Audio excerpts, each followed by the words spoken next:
1 মিনিটে হবি না খাওয়া ফ্যাক্টরিতে গুম গুম মেরে দাও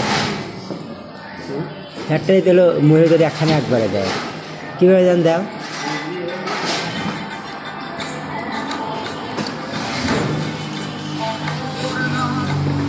না এখন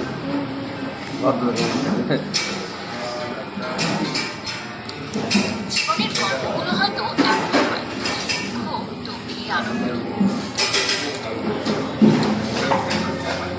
গাড়ি ফিতে লাগে না না সেটা দিতে একদিন একরকম হয়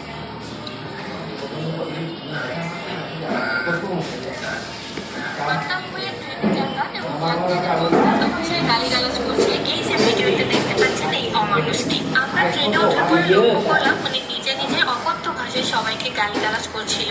ইউজুয়ালি আমার ড্রেসআপ দেখে সব বাঙালিরা বুঝে ফেলে আমি একজন বাংলাদেশি।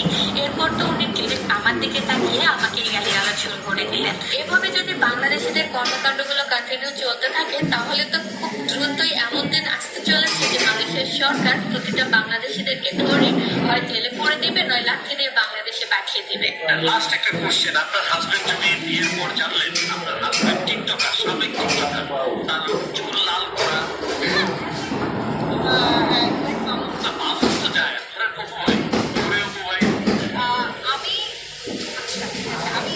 1 মিনিট 2 মিনিট লাগছে আমাদের